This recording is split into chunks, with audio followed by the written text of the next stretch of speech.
كبح محل في سعودي إن هذا المسؤول القرآن كنا قبح إيش اللي يقول كنا ترى إيش يقول هالتوي إيشو ده أرض غلط كاغا إيش على كل يالين ما عليه إنك أنا حكوزة قبل بالله نصرة على نصرة يا ده إيش على كل يالين عاد كل يالين خاطرة دي ويا رب وسوق بقيتهم ملايين بس حكوزة قبل إن هذا حكوزة قبل أنا كل يعني خاطمه تذكر سياسة لو ترسمي أي شغل كله أنا هذا حويه حتى كلان تذكر حويه كلان حبك مشي وما بيجرا خاطمه وما بيجرا حويه حتى النقطين لك القوي حتى النقطين يسكسوا عليه طبعا سياسة ترسمي استعمال لناي واللي لو بيجرا المال الريال حويه سيدجن باي wax waliba noqonaya insha Allah cadowguna waxa weeye kaba faa'iideysanay waa ka baxayna ما صدق وين هي مصر اللي كلمة كورنا هي وحويان هرتا بالكوين وكاد نصر وبالكوين هي بالهذا وحده وحير بان ربا إنا نراد في نصر وكاد هذا وحير وين كانوا بانتو ما يفهم إنا تراهدان نا maxaa idinka galay reer Puntland anagu xasan sheekh baanu aadaynay fiiri dhageysa aniga magacayga walaal waxa isticmaalay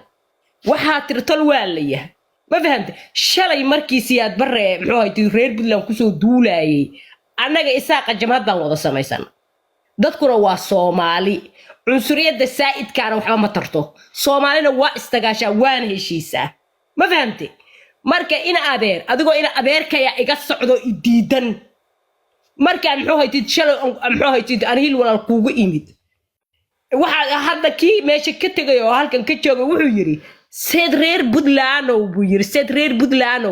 anigu haddaan xasan sheekh u tagay saidi ka dhan buu yiri maxaa xasan sheekh u tagto ma waxaad rabtaa siyaasad ina idinka i wadi weydiino idinka ku qof aan iskana warqabin anaga marka may halka noogu qaadanaysaan waa u jeedna walaalle anaga tolka yaa tihiin madaxa noo saaran tihiin walaalaha yaa tihiin waa idin jecelnahay laakiin afka Puntland anaga inaan ku hadalna rabnaa anaga in loogu hadlo ma rabno ma fahamta anaga waxba idin dhiminin oo muxuu haytidii xukunka meesha ugu sarreys aa ka haysataan ba intaas waxa waay dhulkii aad idinku kala qaybiseen oo ma dhibta idinku dhacday idinka isu keenay shalay iyo dagaal meesha inuu ka dhaco reer Puntland 98 la dhisateen ما تشوكتان دولكينا حكمك ugu sarreeyay ku hooseeya ku haysateen intaas soo xildhibaani intaas wasiir ba haysateen mideeda kale madaxweynuhu waa iska wareegi jiray hadda ninkan gaas la yiraahdo ma joogi jiray wuu iska wareegi jiray idinka meesha haysto oo cid idinka khayroon meesha tan khayraadii laga helo Puntland cid idinka fiican marka fiiri walaalayaal marna afkayaga markay idinka idin anfacaysana afkayaga ha ku hadlinina markayse idinka idin anfacayna hana dhihin maxaa muqdisho ka tagtay anagu aad ka baxnay marka horta idinku isu soo dhageysta aniga Soomaali baan u aqaana Soomaali qabiila way tahay laakiin Soomaali walaal weeye isaaqu dad fag ma aha waa dad Soomaaliyeed weeye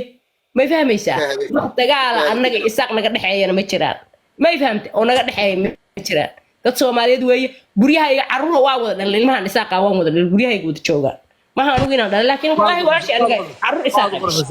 ولا هالكائن ما هي كان يا خوي كان أنا استعطون معنا لهيني نقولك أنا واحد كسر كري Soomaali هو صدق واحد كسر بحسيات برا مركز جوجي أنا كسومالي بانو هين ما أنا هين قبيله هالقريب أو حد جوجي ميت هوية يميت دارود إسحاق هوية Soomaali هالقيس هالقريب لو ذا جوجي وSoomaali أو هالقيس كولا كوابا marka qabiilkan kaarka qabiilka markasta la iska garaacanayo micna uu leeyahay malahan dhulkaan hadaan saan u noqono oo cunsiirad bilaash aan iska wadno waa la inaga qaaday Soomaali baan nahay walaalaan nahay hal reer baan nahay mideedka anaga waan xaqiraysaa dhulka yaa ka qaaday dhulka le waa Ethiopian baan naga qaaday wallahi qaadi karta male walaal adigu hadaad isaaq la dagaalantahay ana la dagaalan dhul baanta anagu reer Puntland hadaan nahay isaaq dagaal naga dhaxeeya male kaliya anaga hiil walaal baan kuugu nimid horena dagaal noogama dhaxaynin anaga jaalisiyaad dawladda siyaad baraama iska kaashan inaan la dagaalano ما فهمت واحد قال أنا جنا قدح ما تشرته هذا مقال ما يفهميسا أنا أفكار جنا كوهذا أفكار طلوان هاي ولا لوان هاي لكن مقعي قدن أنا ها استعمال بدلان مقعي ها استعمال أنا برنا عداوة إنا صريسم ضد Soomaali